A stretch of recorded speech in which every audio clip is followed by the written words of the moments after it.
తెలుగు జాతి కోసం ఏర్పాటు చేసిన పార్టీ తెలుగుదేశం పార్టీ.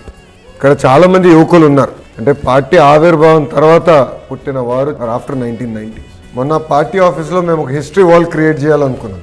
దాంట్లో నేను రీసెర్చ్ చేయాలని, సో ఆ రీసెర్చ్ వింగ్తో పాటు నేను ఒక రీసెర్చ్ చేస్తూ నేను ChatGPTని అడిగాను. 1982లో ఉమ్మడి ఆంధ్ర రాష్ట్రం, అదేవిధంగా ఆనాడు బీహార్ రాష్ట్రం తలసరి ఆదాయంలో హ్యూమన్ డెవలప్మెంట్ ఇండెక్స్లో ఎలా ఉంది. మీరందరూ ఆశ్చర్యపోతారు, కేవలం 7 నుంచి 10% మనం ముందలున్నాం. అలాంటిది ఈరోజు తిరిగి చూస్తే అటు తెలంగాణ కానివ్వండి, ఇటు ఆంధ్ర రాష్ట్రం కానివ్వండి, కనీసం 8 times 10 times మనం ముందరికెళ్ళాం. నేను బలంగా నమ్మేది దానికి కారణం తెలుగుదేశం పార్టీ. మీరు చూశారు, తెలుగు జాతి కోసం నిలబడిన పార్టీ తెలుగుదేశం పార్టీ. తెలుగు వాళ్ళు ఎక్కడున్నా ఇబ్బంది పడినా వాళ్ళకి అండగా నిలబడేది తెలుగుదేశం పార్టీ.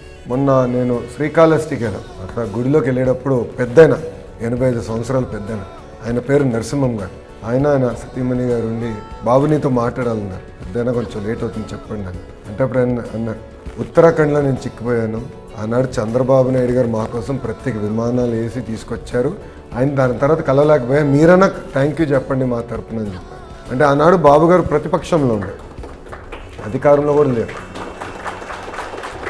అధికారంలో ఉన్నా లేకపోయినా మా లక్ష్యం ఒకటే, తెలుగు జాతి కోసం మేము అహర్నిశలు కష్టపడతాం. దాంట్లో మన అందరూ భాగస్వామ్యం అవ్వాలి. ఒక మాటలో చెప్పాలంటే మీరే మా బ్రాండ్ అంబాసిడర్. కొరియాలో you are our brand ambassadors. మన ప్రవర్తన, మన యాటిట్యూడ్, ఇది చూసి ఒక ఇమేజ్ బిల్డప్ అవుతుంది ఒక దేశానికి, ఒక రాష్ట్రానికి. ఇప్పుడే సార్తో మాడుతున్నప్పుడు అన్నాను, సార్ నేను were exchanging ideas. If you look at states in India are as big as countries in Europe, bigger. So all of you represent that brand.